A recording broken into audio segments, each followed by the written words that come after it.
ישמח לב מבשל לאדוני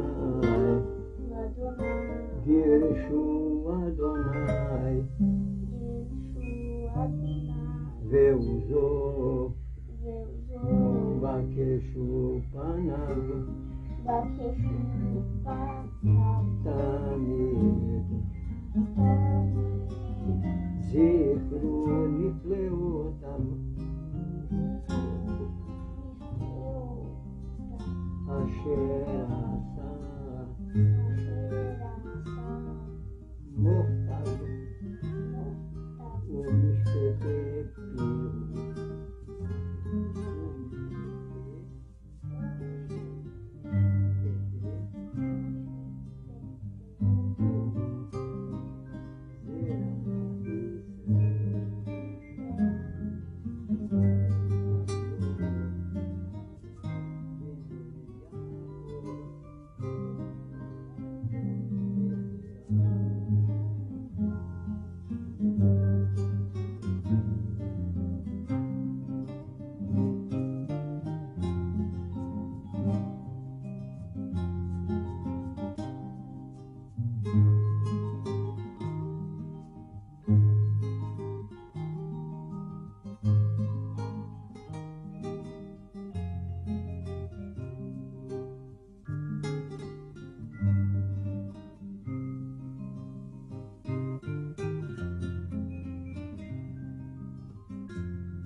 A epopeia da chegada dos judeus na Amazônia é única na história do judaísmo universal. Os primeiros judeus chegaram à Amazônia no começo do século XIX, em pleno ciclo das drogas de sertão e outros produtos extrativistas. Vindos na sua maioria do norte do Marrocos, saíram de um país árido e desértico para a maior bacia hidrográfica do mundo, sob a paisagem de uma das regiões mais belas do planeta.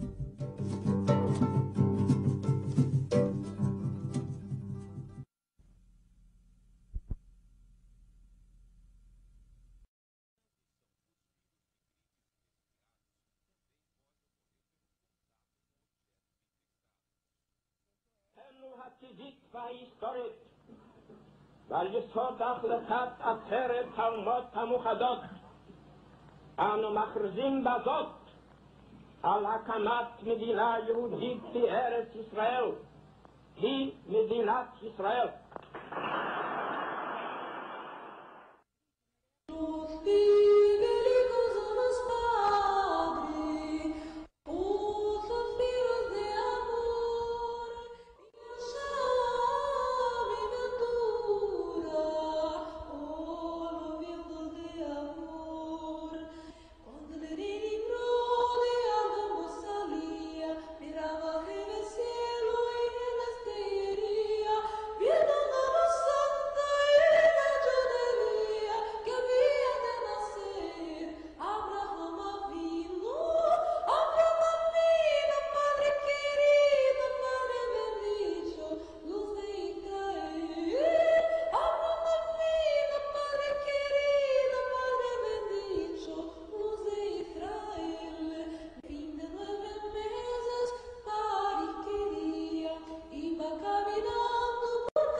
São inúmeras as famílias ashkenazim que se estabeleceram tanto na comunidade do Pará, como também do estado do Amazonas.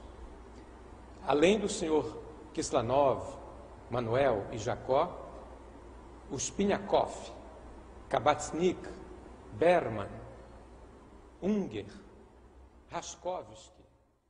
E essas famílias todas que se instalaram aqui ao longo da calha do rio Amazonas, desde do Pará até o Peru, isso é narrado com detalhes e com muito ardor e muita paixão nesse livro que ele chamou de Eretz Amazônia.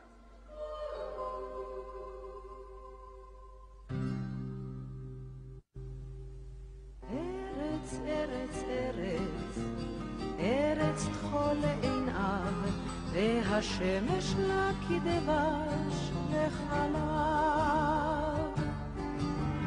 ארץ בה נולדנו, ארץ בה נחיה, ונשב בה יהיה מה שיהיה.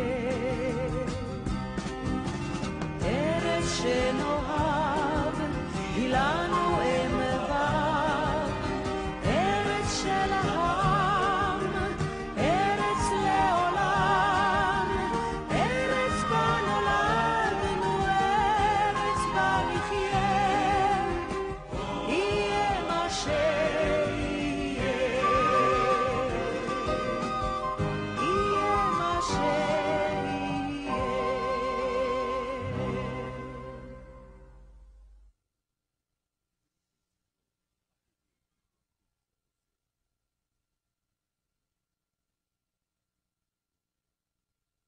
E, por conseguinte, a atividade econômica esteve formalmente estabelecida. Os jovens se entusiasmaram e eles começaram a vir em pequenos grupos, inicialmente.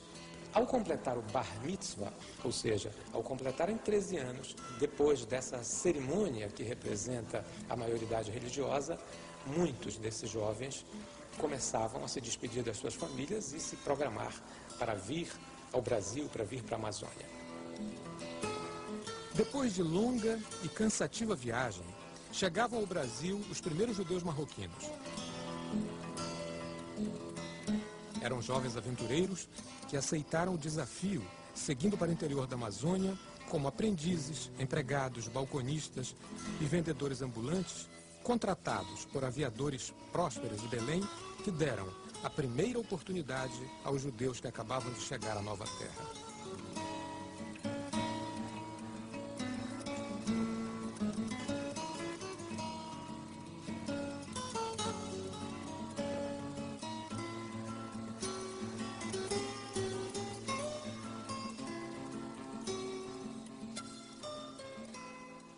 A comunidade de Belém, a comunidade judaica, foi fundada no século XIX, em 1830 mais ou menos, onde judeus do norte da África, do Marrocos especificamente, aqui aportaram e assim receberam permissão do governo da província, da época do Pará, para estabelecer comércio.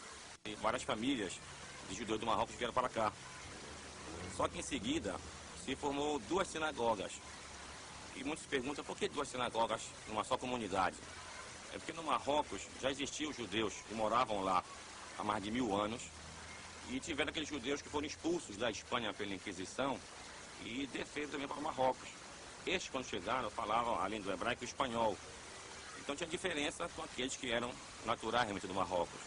Então, esses que vieram da Espanha chamaram para os nativos judeus do Marrocos de forasteiros. Eram aqueles que não pertenciam ao grupo que tinha sido expulso da Espanha. E quando vieram aqui para Belém, também houve reflexo dessa diferença. Então, as duas sinagogas, uma seguia um ritual de judeus que eram expulsos da Espanha, que se falava algumas palavras até em espanhol, e outros seguiam esse modelo realmente dos nativos do Marrocos. Inicialmente, foi estabelecida a sinagoga Eshel Avraham, em Belém. Essa sinagoga Eshel Avraham, ela data de 1826. E nesse momento, Abraham J. Acris, ele inaugura a sinagoga. Alguns anos depois, a sinagoga Sha'ar HaShamayim foi estabelecida. Se sabe que, historicamente, o grande benemérito dessa organização da sinagoga Shaarei Shamayim foi o senhor Leão Elias Israel.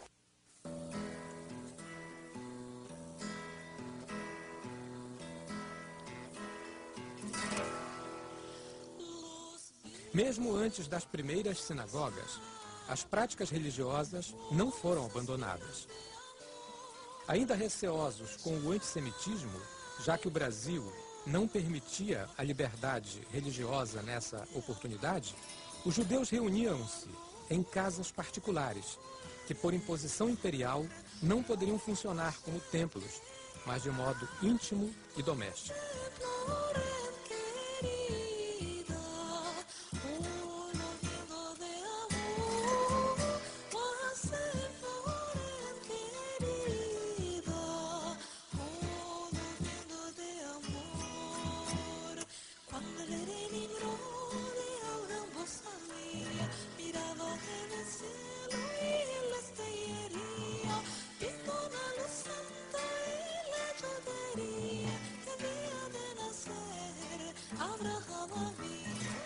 Essa semiclandestinidade, no entanto, não impediu que os judeus praticassem a religião. Situação que permaneceu até 1890, quando se instituiu no Brasil a plena liberdade de culto.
O período que nós costumamos chamar de Belle Époque, em que eu considero a partir da década de 70, ele é um período assim, muito significativo para a cidade de Belém, porque é um período em que a cidade ela se reurbaniza, ela entra num processo de modificação baseada nos parâmetros europeus. A Belle Époque ela só é possível devido ao auge da economia da borracha. Essa economia, ela gerou excedente para a cidade e que a transformou numa cidade assim, muito atraente. Então, os estrangeiros se viram atraídos não somente pela possibilidade de enriquecimento em decorrência da economia gomífera, mas também atraídos porque era uma cidade amazônica, uma cidade diferente, e os judeus, eles evidentemente que eles fazem parte de uma população estrangeira significativa aqui na cidade. Também vieram nesse período de economia próspera. Ele se constituiu assim, não diria numa classe, mas num grupo muito marcante na cidade, que também fazia contraste com essa população cabocla, com essa população amazônica.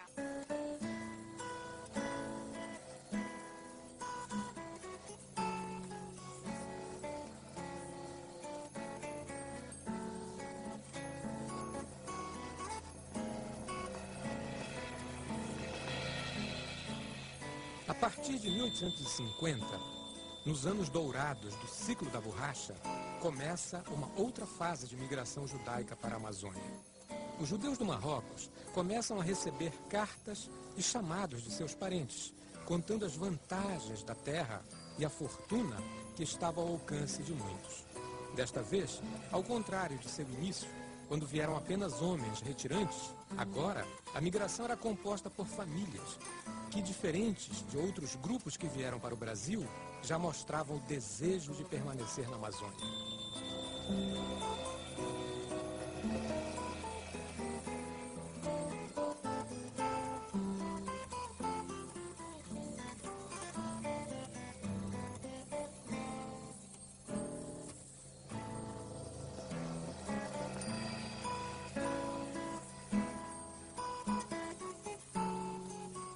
uma época de prosperidade que gerou riqueza e uma nova esperança para o futuro.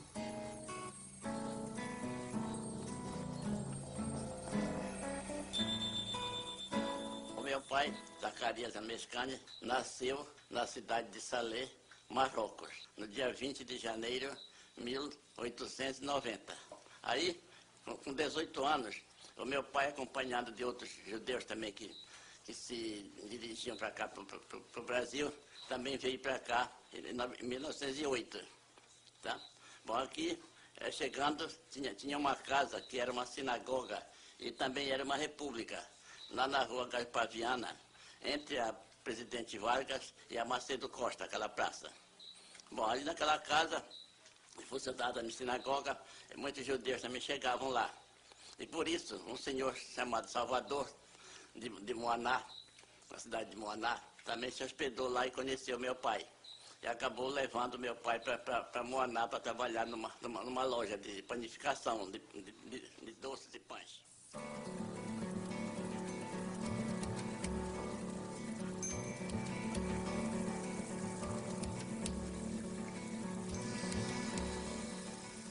As famílias que chegavam à Amazônia seguiam para o interior, apoiadas por aviadores judeus, que já haviam prosperado com o ciclo da borracha, tanto em Belém quanto em Manaus. Os judeus se estabeleceram em várias cidades ao longo do rio Amazonas e seus afluentes. Eles foram os primeiros regatões do interior da Amazônia, quebrando o monopólio dos aviadores portugueses e nordestinos. A chegada dessas famílias ao interior marca uma nova fase do judaísmo na Amazônia. Com o tempo, foram sendo instaladas as comunidades judaicas. As sinagogas funcionavam em casas familiares e eram fundados cemitérios judeus por toda a Amazônia. Essa consolidação do judaísmo no interior influenciou a cultura e a economia por onde passou.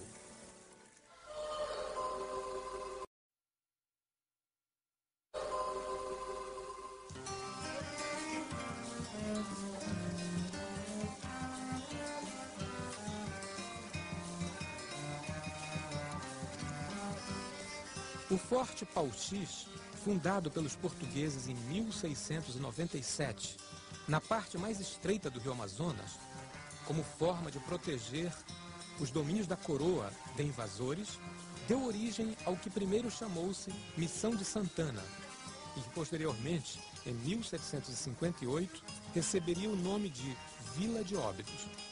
E no seu avanço, passou a receber inúmeras levas de estrangeiros, destacando-se italianos e também os judeus marroquinos. O meu pai veio de Marrocos com 13 a 14 anos de idade, mandado buscar por um tio que exercia o comércio em Parintins. Foi-lhe concedido uma canoa com 4 homens e eles vieram visitando todos esses municípios entre Parintins e chegou em Óbidos e meu pai se agradou. E aqui ficou, morando no Trapiche, não tinha recursos e também não tinha nem sequer conhecimento. E vendia na cidade, como se vende hoje doces no cinema, vendia botões, agulhas, essas miudezas, e com isso foi ganhando a vida. Isso aqui é a parte mais estreita do rio Amazonas, chama-se a garganta do rio Amazonas. 92 metros de profundidade por 1.600 metros de largura e corre uma velocidade de 6 milhas por hora o rio Amazonas aqui. Por isso que chamam de garganta do Amazonas. Tudo o rio Amazonas passa obrigatoriamente por Óbidos. Então automaticamente ele é o mais fundo, a região mais funda do rio é aqui. Em 1965 eu estive aqui no norte, onde conheci uma senhora chamada Mary Amoy. E tudo bem, começamos a conversar, não é bem namoro, mas uma simpatia, né? Ela esteve lá, foi para São Paulo, lá começamos a namorar. Em 1966 eu casei na cidade de São Paulo e fui convidado pelo irmão dela, Isaac Amoy, a fazer parte da equipe de trabalho deles. E vim para cá, para o norte, para Óbidos. Depois de Belém, Óbidos era o segundo porto exportador do Pará. Entre as 3 usinas nós tínhamos uma média de 2.000 pessoas que trabalhavam, entre a juta, castanha e serraria. Só Iamó e companhia, a firma Iamó. Depois nós tínhamos Chocró e companhia e Belisha, o velho Jaime Belisha, que depois passou agora atualmente por Marco Jaime. A Rua da Beira era a rua mais importante de Óbidos. E ela era inicialmente quase que só portugueses e italianos. Posteriormente que entraram os judeus com grandes dificuldades. Aqui na frente tinha um campo em que os italianos jogavam um jogo que até hoje praticam muito na Itália, e os judeus eram sempre convidados para os festejos dos vencedores. E aos domingos recebiam sempre como presente uma macarronada feita pela matriarca das famílias italianas. Este prédio aqui, onde foi a loja do meu pai durante 60 anos, aqui se vendia calçado, se vendia tecido, se vendia relógio, perfumes finos, e meu pai ficou aqui a vida toda. Lá, aquele prédio que é Iudice hoje, lá residia a família Aldai. Posteriormente foi vendida, essa família foi embora de Óbidos. Muitos anos depois veio para cá o senhor Davi Razan. Nesta casa um fato interessante que eu presenciei quando criança. O meu pai foi chamado 11 horas da noite para ir dizer a Shema. E felizmente chegou rapidamente, porque era vizinho da casa de residência do meu pai, e ele faleceu ouvindo a Shema, depois de tantos anos. Lá aquela casinha, que tem uma janela aberta, foi a residência do meu pai durante a vida toda aqui em Óbidos. Esse prédio serviu como sinagoga. Se reuniam aqui sábado, Páscoa. Naquela época dava acima da necessário, eram muitos forasteiros que vinham no regatões, então se fazia a reunião aqui. A única coisa que a gente faz aqui, fazia quando eu cheguei, era dia de Yom Kippur. Se reunia na casa da minha sogra, dona Rebeca Moy. Minha mãe veio da Alexandria para a cidade de Prainha.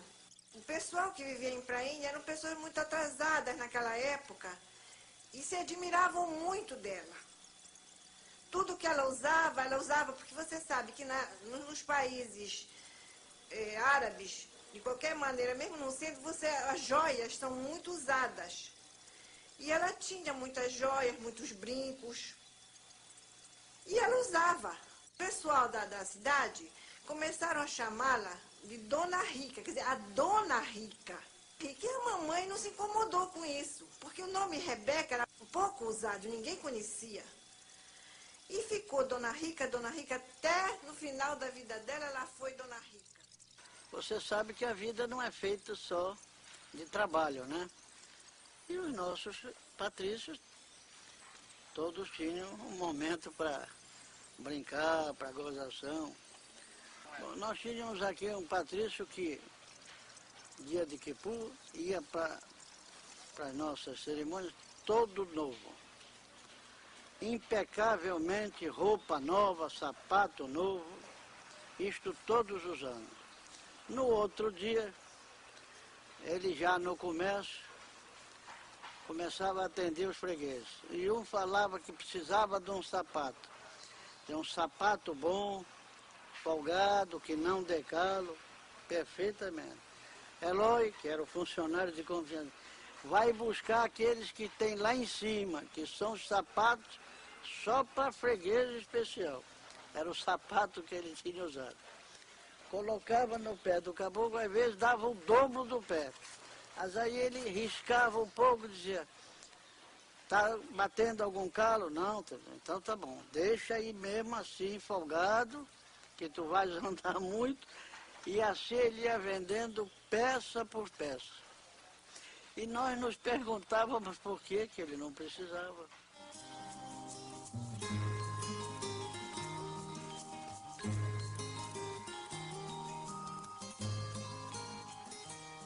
e que os judeus da Amazônia sejam sempre lembrados por outros judeus com respeito pelo seu comportamento, pela sua honradez e pela sua fé.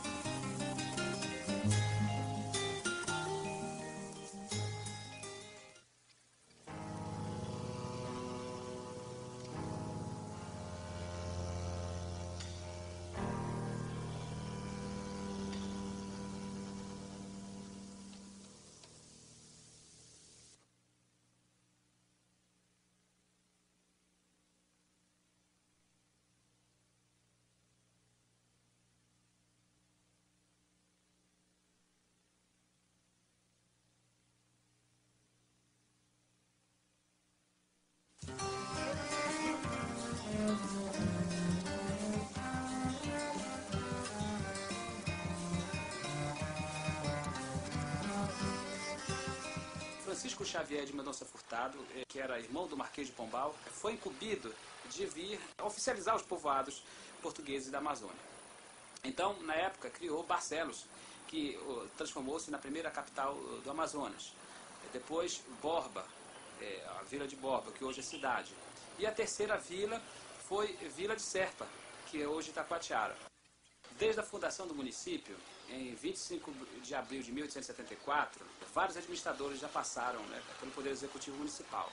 Hoje o cargo de prefeito, né? E o primeiro foi Isaac Pérez, um judeu abastado comerciante do município. Foi um prefeito assim, que marcou na história da cidade, porque os melhoramentos, as obras públicas mais significativas no aspecto urbano foram feitos por ele, né? Então trouxe primeiro médico, trouxe energia para Itacoatiara, ele fez um novo plano para a cidade, em que alargou as ruas, inclusive criou a avenida principal da cidade, a Avenida Parque.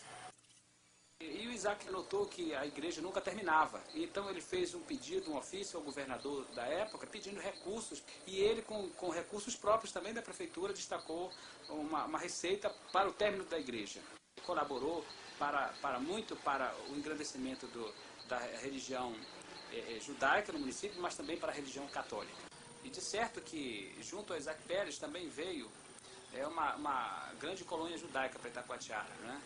Eles ocuparam principalmente o bairro da Colônia. Meu nome completo é Cime Cordovil Benezar, meu pai. O nome dele era Fortunato Benezar. Cordovil é do marido. Nasci em 1921. 12 de outubro, 9 horas do dia de quarta-feira. Nós, quando terminava de almoçar ou de jantar refeições, tinha que dar graças a Deus. E benção era com os dois lados da mão. O judeu não toma benção assim, benção não. É os dois lados das mãos, né? E todas as duas abençoadas, ele explicava assim para nós, né? Ele morreu com 86 anos. Para ele enterrar, ele ensinou como era que para fazer a mortalha, que a gente chama, né?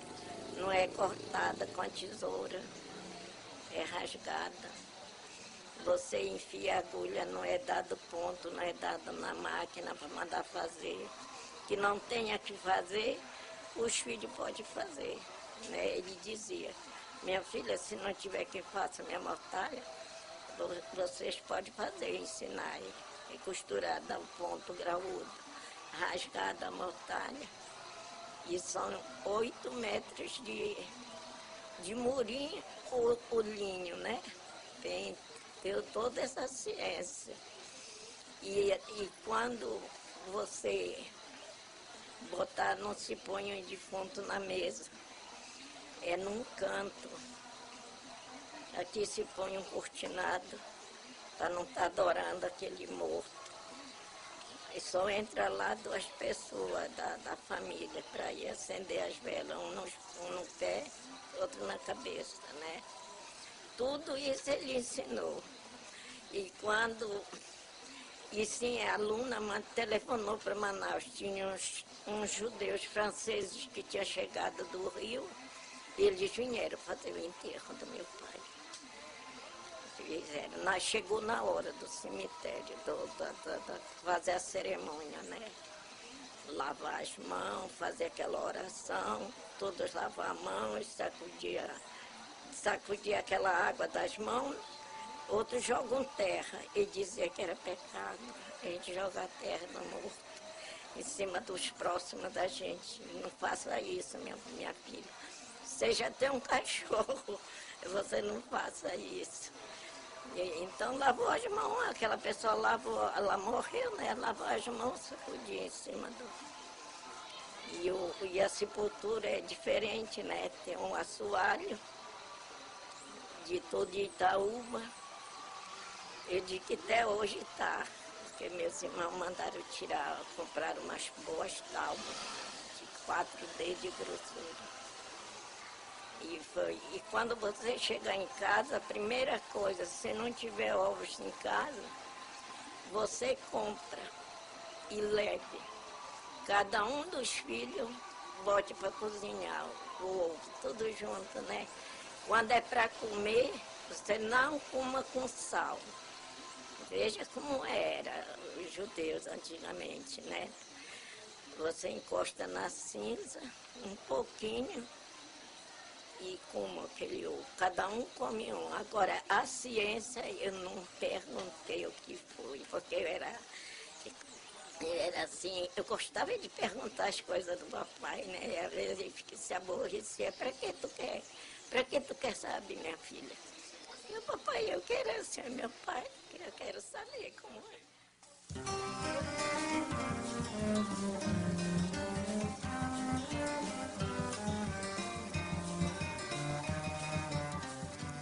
Nós somos 10 irmãos, nascemos todos em Parintins, se criamos, tivemos uma formação religiosa por causa da Dona Címia. A minha mãe era uma verdadeira matriarca na religião hebraica. Ela coordenava quase todas as festas religiosas. Tinha muitos judeus morando no Paraná do Ramos, um afluente do Rio Amazonas, né?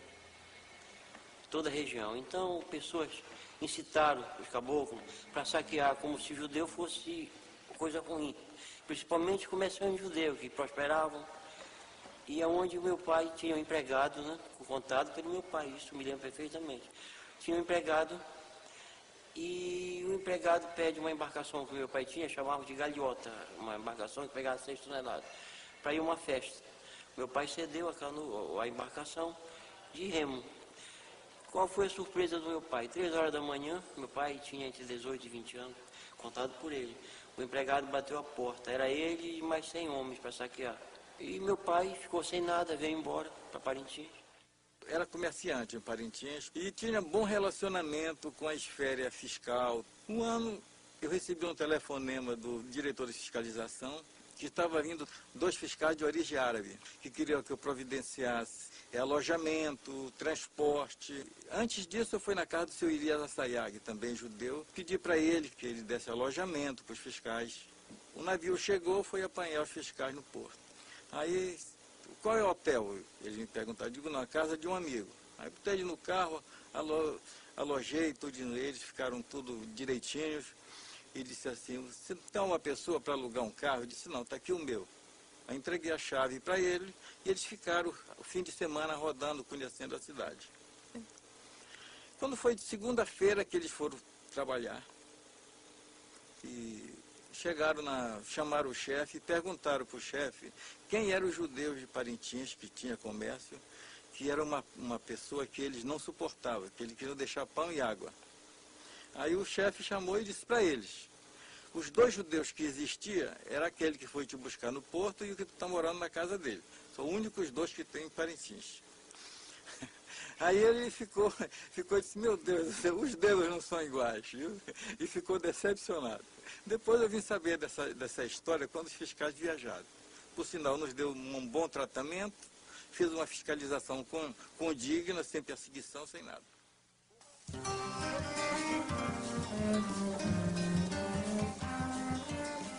Atribui-se a Frei Cristóvão de São José o episódio da fundação do primeiro povoado, por volta do ano de 1620, que deu origem ao município de Cametá.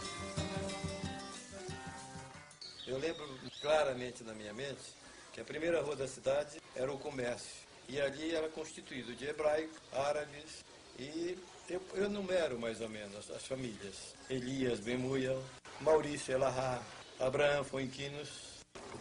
Abraham Foinquinos foi um comerciante típico, parece até cametaense. Você procurava, o que você procurasse você encontrava no comércio do seu Abraham. Aí entrava na residência dos Ben Muyal. Eu me lembro bem do velho Elias, um hebraico alto, forte, e de seus filhos, Davi, Moisés, Isaac. Aqui era o comércio deles. Né? Eu fiz a pergunta para o velho João Barra, porque eu ficava encabulado com aquilo. Né? Como é que estrangeiro que veio lá não sei da onde, né? Chegava aqui, tinha o que manter a vida, e nós daqui que nascia aqui não tinha. E a resposta dele foi o seguinte: olha, meu filho, os estrangeiros quando querem vir de lá, as mães não querem que eles venham para não deixar ela. Então ela roga praga na hora que ele vem. Olha, dinheiro que te persiga. E por uma parte eu até acredito, né?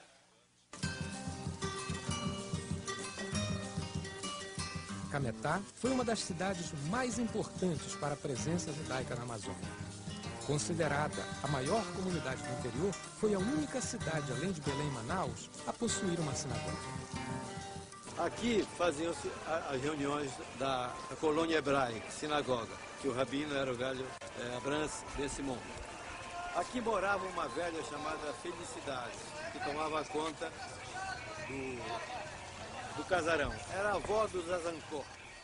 A maioria de tudo que existe na sinagoga lá de Belém, quase tudo é da sinagoga de origem daqui de Cametá. Por coincidência, o meu pai foi o último judeu a tomar conta quando existia a sinagoga aqui.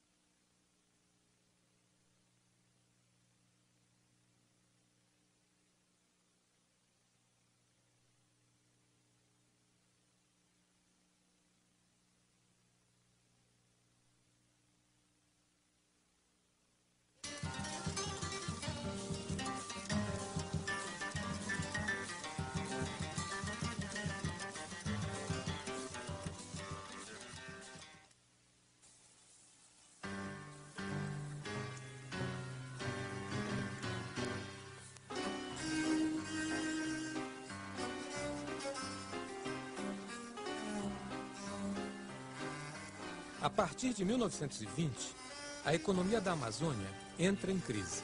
Durante esse período, os pioneiros iniciam o êxodo para Manaus e Belém. Nas capitais, os judeus continuaram sendo vendedores ambulantes e mascates. Mas com o tempo, eles prosperaram e tornaram-se grandes lojistas e exportadores de produtos regionais e industriais.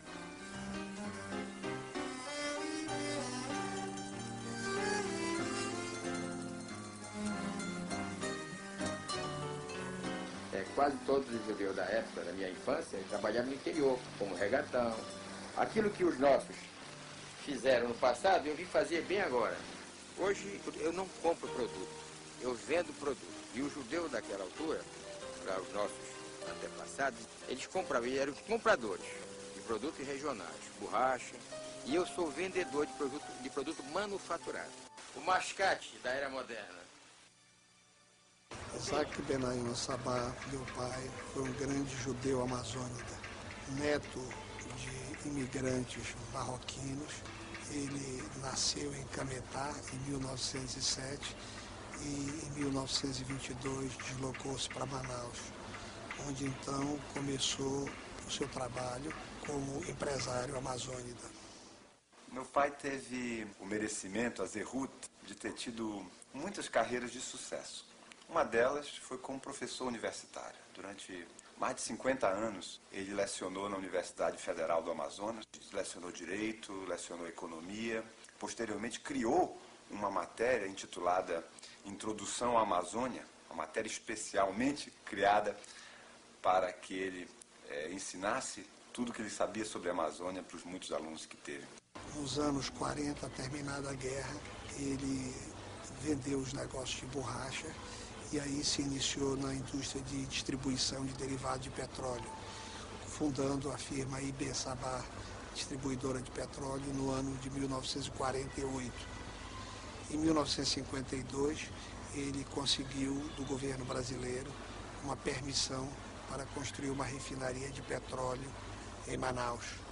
Era um pensador profundo e sonhava em ver a Amazônia transformada no grande celeiro do mundo. Ele escreveu 107 trabalhos ao longo de toda a sua vida, mais de 50 anos de pesquisa apaixonada pela nossa região. As suas obras tinham como único tema a Amazônia, e um dos grandes desejos que ele teve e que felizmente conseguiu realizar era de recuperar o cemitério e a sepultura do seu avô na cidade de Santarém, uma vez que ele queria fazê-lo em nome do seu pai. Meu pai era um homem de fé, que manteve as tradições do judaísmo. O Comitê Israelita do Amazonas ele foi fundado em 15 de junho de 1929. Beit Yaakov foi a primeira sinagoga que nós tivemos em Manaus. Depois foi comprado um prédio próprio na Praça da Saudade, que ficou até a fusão para essa sinagoga da agora. Mas no meio disso, nós tivemos, como sempre, entre os judeus, aquelas dissidências. Se fundou uma outra sinagoga chamada Rabi Meir, ou Ribi Meir, como eles chamavam, e funcionou ali na 7 de setembro. Em 1960, eles resolveram fundir as duas sinagogas. Então começou a enfraquecer, começou a ter problemas de minyan aqui, ali e tal, nas duas sinagogas. E em 62 foi inaugurado este templo, que levou o nome das duas sinagogas, Beit Yaakov, Rabi Meir. Aqui está sepultado Rabino Shalom Emanuel Muyal, em 1910. Nesta época não havia ainda cemitério israelita organizado e os sepultamentos eram feitos todos neste cemitério comunal da cidade chamado Cemitério São João Batista.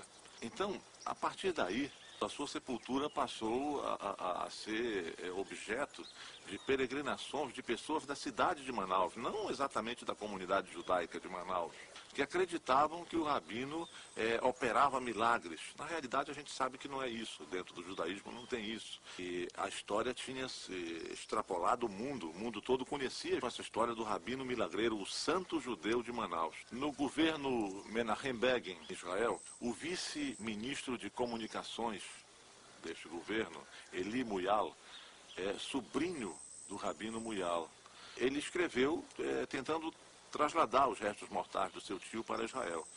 Ficou difícil para o Comitê Israelita do Amazonas nós atendermos a esse pedido, porque isso iria criar uma comoção social muito grande na cidade. É considerado um santo, quer dizer, para o povo da cidade, não é da comunidade judaica. Meu pai dizia sempre que nós tínhamos que estudar para ser gente. Como nós éramos pobres, meu pai dizia: o mundo marcha para aquele que mais souber. Então nós tínhamos que estudar, e muito, senão, qual deles? Foi uma pessoa que ele morreu no dia que ele quis morrer. Ele estava casando uma neta.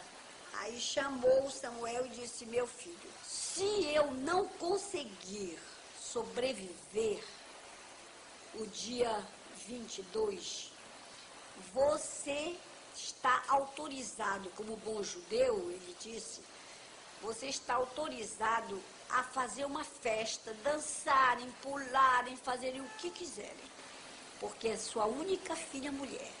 Então você vai fazer isso. Então ele estava muito doente, muito. Todo dia ele dizia para mim: minha filha, que dia é hoje? Eu dizia: dia tal. Que dia é hoje? Todo dia me perguntava, eu tal. Quando foi no dia do casamento da nora, ele virou-se para mim e disse: você não vai se vestir para o casamento? Falei, não, papai, eu não vou. Falou, vai sim, vai já se vestir e vá. E tem um detalhe, você vai trazer a nora vestida de noiva aqui em casa. Olha só, o velho era esperto.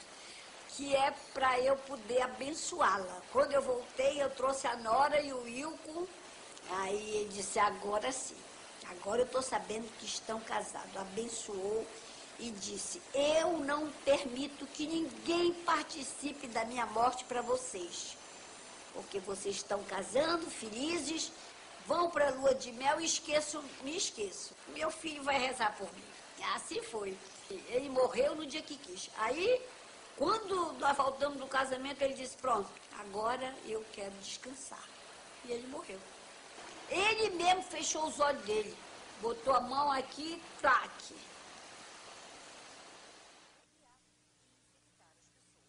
Como meu pai sempre dizia, sigam o judaísmo com fé, esperança, amor, dedicação, trabalho para a comunidade. Isso é importante. Prova está que até hoje fomos vítimas da diáspora e estamos vivos em plena floresta amazônica, nós somos judeus.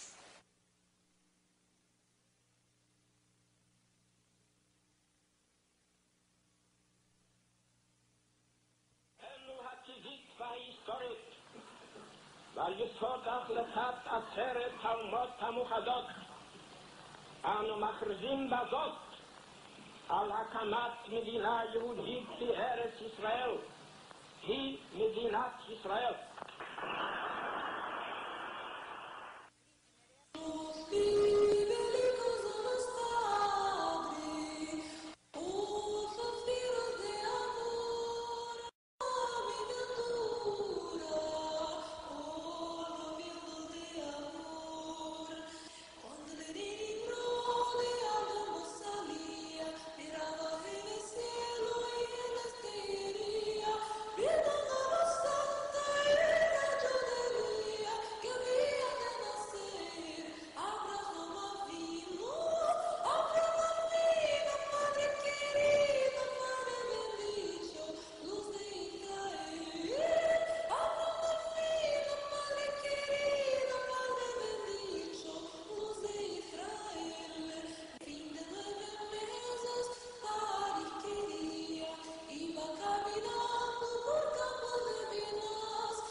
Em 1890, foi fundada a Sociedade da Caridade de Israel, sob a liderança do senhor Leão Elias Israel, o grande pioneiro da estruturação na comunidade judaica do Pará.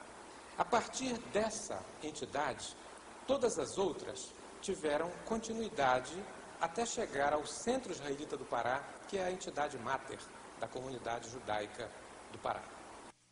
Os judeus vindos do norte do Marrocos falavam um dialeto bem particular, a Hakitia. Vou fazer alguma coisa quando meu pai saia da Gamanhará, Chiquita, e assim por diante. Uma mistura de espanhol, hebraico e árabe, que os primeiros imigrantes e as primeiras gerações nascidas na Amazônia dominavam perfeitamente. Mas quando ele chegava na loja que via alguém, já...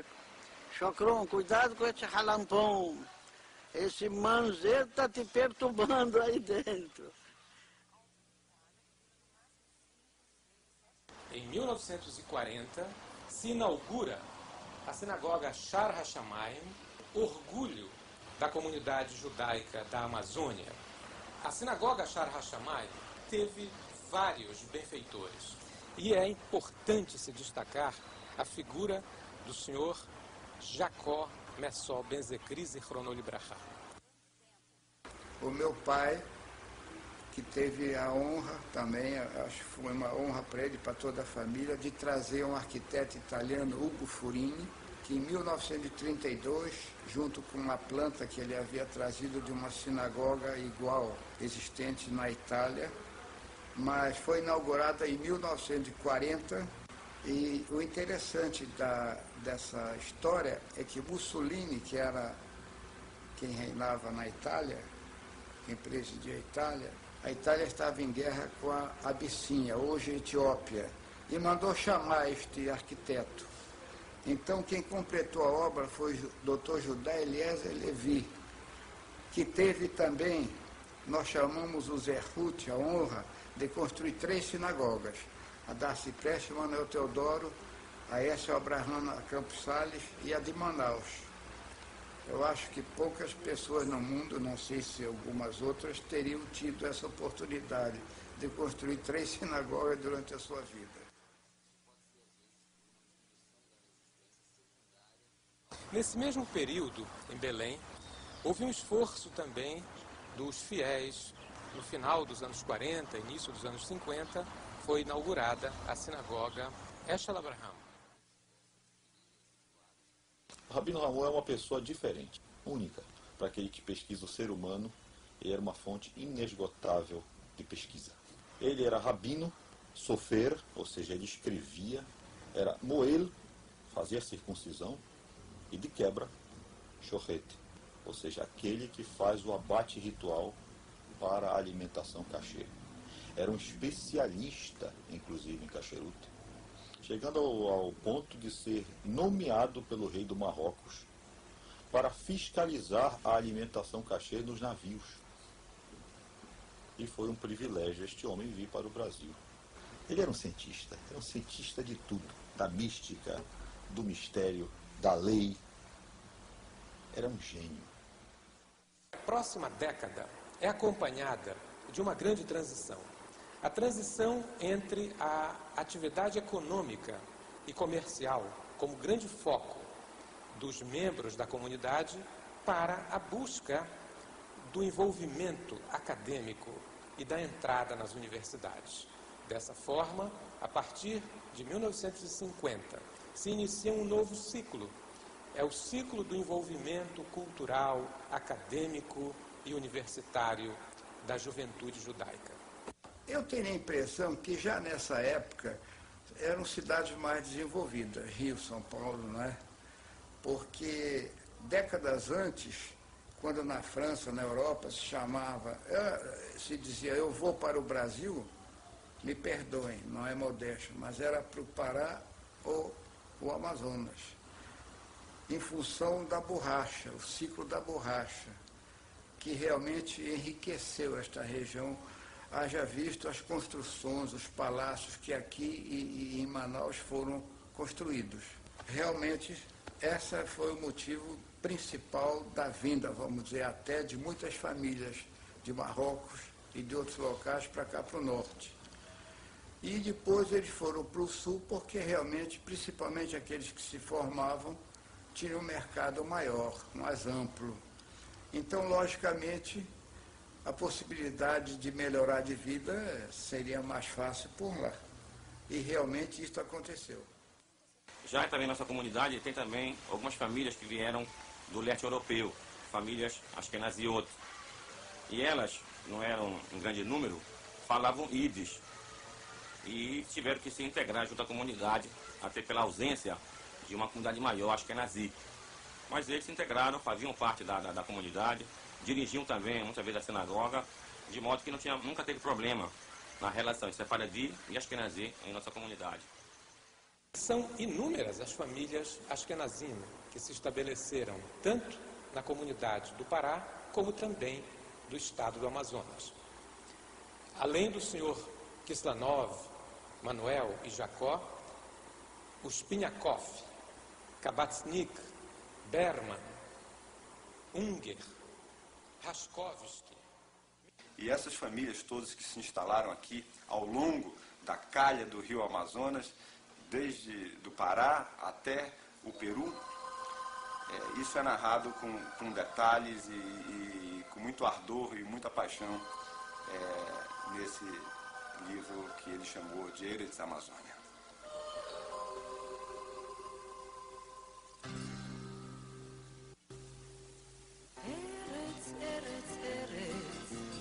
ארץ תכול עיניו והשמש לה כדבש וחלב. ארץ בה נולדנו, ארץ בה נחיה, ונשב בה יהיה מה שיהיה.